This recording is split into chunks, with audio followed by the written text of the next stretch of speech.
is Jenna and today I'm here to do my movie and television show wrap up for the month of October in 2020. I don't know how much I watched because I was a bit afraid. Okay, I watched 14 movies, 3 TV shows and 1 short film this month, so we should probably just get started. As always, we will start off with the television shows that I watched this month. So the first TV show is New Girl, seasons 1 to 3. I give this a 4 out of 5 stars. I've always wanted to watch New Girl, but it's one of those shows that was just never available to me. I didn't watch it on TV, I didn't have the DVDs, and it wasn't on any streaming sites. Well, it's now on Netflix in Australia, and I have been watching it, and it's so funny. I've seen like heaps of memes and Vines back when Vines was still a thing, so I am really enjoying watching New Girl. It's something really simple that I can just put on in the background, but I think it's so funny. The characters are fantastic, the storylines are hilarious, and it's just such a fun show that I really love. Second TV show I watched this month was Star Wars The Clone Wars season 2. I gave this a 2 out of 5 stars. I truly do not understand the hype around Clone Wars. I'm finding it so boring, so tedious, and so hard. I literally have to force myself to continue watching it. I'm just not enjoying it at all. I really don't understand why everyone loves it so much. My friends keep saying, they're like, no,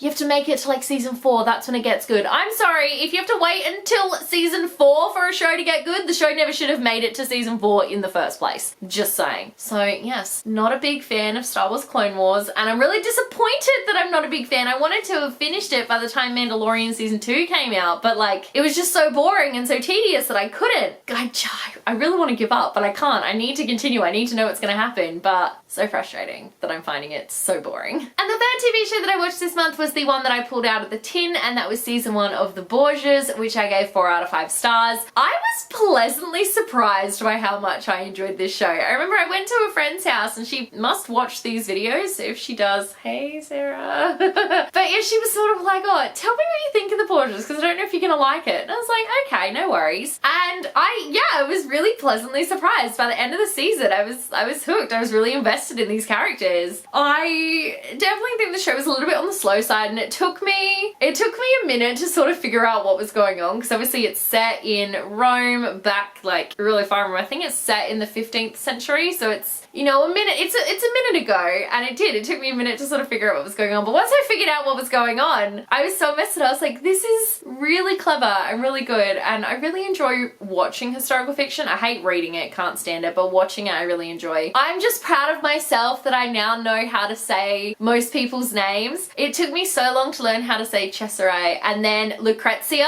oh my god, every time I looked at her name I was like, how do you say that? But I sort of picked what was going to happen. There's one thing I'm expecting to happen that hasn't happened yet, and I'm wondering if it will, because I went and looked up the Borgias, like the actual family, because I wanted to know a little bit of the historical context and everything. So I went and looked that up, and from what I could see in the show, it looked like Lucrezia and Cesare were their brother and sister, but it looked like they were definitely going to sleep with each other because they just had that vibe going. And so I had to think, I was like, is this a thing? Is this where they're going? Because I know back then incest was still gross, but they did it more often. So I went and looked up, and it looks as though it was never able to be confirmed that Lucrezia and Cesare had an intimate relationship with each other, but it's never been disproven either. So I don't know if the show's just like giving us a little bit and sort of leaning on that to be like, you know, it's not been proven, but it's also not been proven. So I'm sort of like, but are they going to sleep together or not? Because I kind of need to know. So this is one that I'm definitely gonna continue on with. I think they've got 2 more seasons, and I'm actually really excited to see what happens next. Moving on to the movies that I watched in October. Now, I tried to watch Halloween movies, and I tried to watch new films, and then halfway through the month I just started rewatching the Marvel Cinematic Universe for no apparent reason, so it's been a fun time. So the first film that I watched in October was Instant Family, which I gave 4 out of 5 stars. I really loved this film. It was so emotional. I was like sobbing by the end of it. I'm like, this is so beautiful. I'm sure that it's not the most accurate portrayal of what the foster system is like in the United States, but I know I watched The Fosters and the 2 were very similar, so I feel as though it definitely has at least some truth to it for what's going on, and it was just heartbreaking to watch. It was so beautiful but so heartbreaking, and I really enjoyed it. I think it had that perfect blend of like comedy and drama and emotional impact. I think it had that perfect blend, and it was just a magnifique, great film. Second movie that I watched this month was HUBIE Halloween, which I gave 3 out of 5 stars. stars. I find Adam Sandler's films are really hit or miss for me. I either love it or I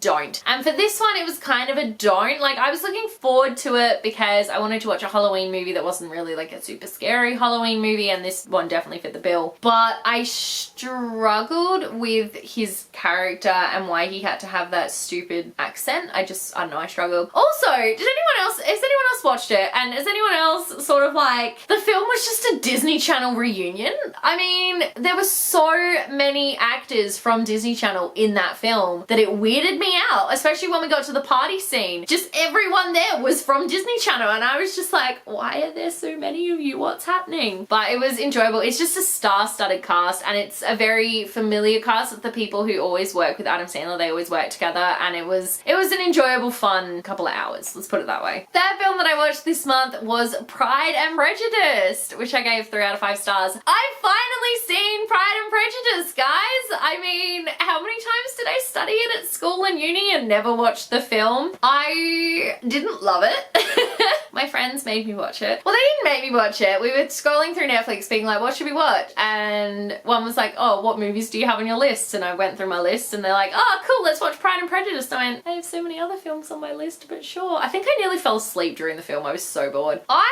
struggled with the fact that Elizabeth and Mr. Darcy were the main characters because they were the most boring of all of them, and they seemed to have the least, like, they had the most screen time, but it was never about them. It was always about everybody else, and everyone else's stories were so much more interesting, and I just don't understand why people love this love story so much, because for me, I was sort of like, if a guy spoke to me about my family like that, I don't care what he did, like, no, he's the worst. So yeah, I sort of understand why it's a classic, but at the same time, I don't understand why people like their love story, and I can see why I could never make it through the book. Fourth film that I watched this month was actually a rewatch, and that was Scooby-Doo, which I gave 2 out of 5 stars. Never, ever, ever rewatch your childhood favorite films, guys, okay? Never do it, because you'll look back on it and you'll realize that they are horrible, awful, terrible movies. This film was so bad. It was so bad, from the writing to the acting, and there's such good actors in this film, and it was shocking. The jokes were awful, the writing was disgusting, the plot was so bad. Like, I can't, and I don't know how I ever loved this film as much as I did. I used to rewatch it all the time, and then I haven't watched it in ages, and I was like, oh, it's like a spooky island thing, let's watch it for Halloween. No, I made a mistake. Never should have rewatched it. Fifth film that I watched this month was another rewatch, and that was Goosebumps, which I gave 3 out of 5 stars. Goosebumps is just a really fun film. Like, it's Jack Black, and it's just enjoyable from beginning to end. It's nothing really special. It's not a film I could watch all the time, but it's one that every couple of years I can put on for Halloween and go, yeah, this was a fun time. The sixth film that I watched this month was A Babysitter's Guide to Monster Hunting, which I gave 2 out of 5 stars. I don't think I would have watched this film if Tom Felton wasn't in it, and honestly, even Tom Felton couldn't save it. It was just not great. I found it very dull and predictable and boring and just not a fun time. By the time the film was over, I feel like nothing happened, and yeah, not even Tom Felton could save that. Yes, it is. I didn't even recognize Tom Felton to start with, and then I was like, no, that is him. But it was a tough watch. The seventh film that I watched this month was Clouds, which I gave 5 out of 5 stars. I may or may not have sobbed from beginning to end of this film, and by that I mean I sobbed from beginning to end of this film. I didn't mean to. I was expecting to cry by the end of the movie because I know it's a true story and I know the story of Zach and what happened, but I wasn't expecting to cry from the very beginning when he's like, will I make it to graduation? I was gone. When he said that, I was absolutely a goner at that point. I was like, wow, no, you're not gonna make it to graduation, and I don't know how I feel about that. It's a really beautiful, really heartbreaking true story about this guy, Zach. He had cancer, he found out he only had 6 months left to live, and so he decided to do it by sharing music, and he wrote this incredible song, Clouds, and it's beautiful and fantastic, and you all need to go and watch this movie because it's amazing. But make sure you have tissues. I did not, and I struggled.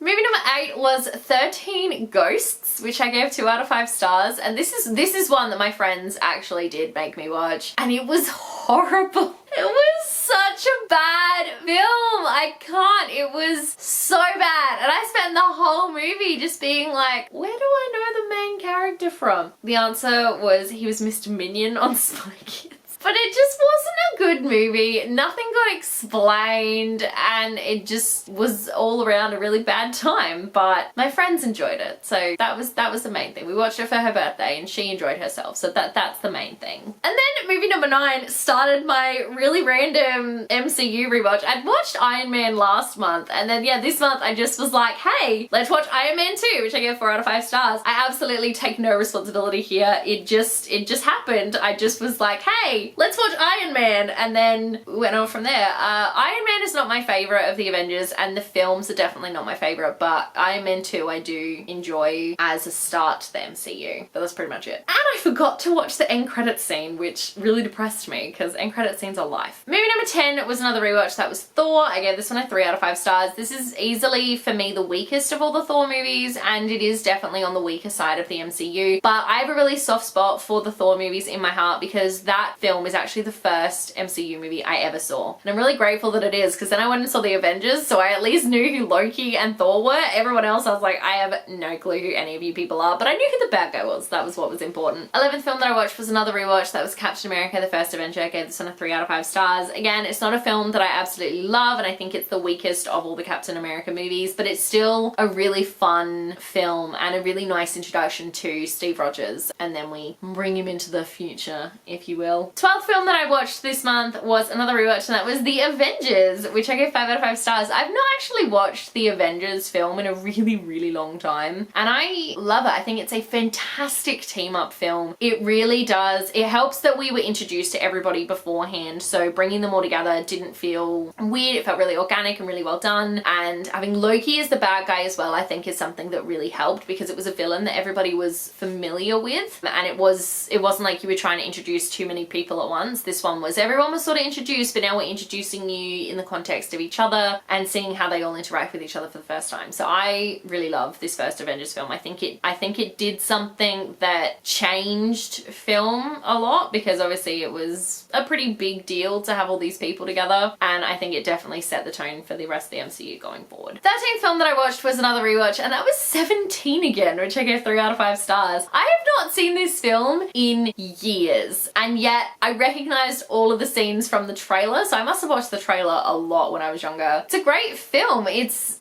a bit of a random film, to be fair. It's one that you can't watch too often, but it's a fun time. It's a really simple film. Zac Efron, great, and the whole thing is a fun time. And then the last film I watched this month was another rewatch, and that was Girl vs. Monster, which I gave 4 out of 5 stars. I really adore this family-friendly film. It's very cheesy. The plot is so predictable, but the songs are a total bop, and I actually really like the idea behind the film and the idea of, you know, everyone is afraid and everyone does have those fears and that anxiety, but you just need to work to confront your fears, to overcome, and to just work through it and to accept that that's a part of you and that's who you are, and I love that. I think it's fantastic. So those are all the movies that I watched, and I did watch one short film, and if you know me at all, you can probably guess what it is. That was Once Upon a Snowman, the Olaf short. It was amazing, okay? My friend came over and we watched it together. It was only 10 minutes long, and it was not long enough, and I needed more, but it was so good. I can't explain how good it was because it was just too good. Okay, and there you go. Those are all the TV shows and movies that I watched this month. So now let's pull another show from the tin. I'm actually a little nervous to pull a show from the tin now. I've got so many shows on the go now that I feel like I just need to take a month off to take a break, especially because this month is Nano, but we're doing it. This will probably be my last show for the year. Let's make sure we grab one that's not got many seasons. Preferably just one would be great. Can you just grab one? Is that one? Yes, okay. I'm nervous. Come on, give me a show that's only got one season. Oh, the show does not have only one season, but I think they're 30-minute episodes. So I picked out On My Block.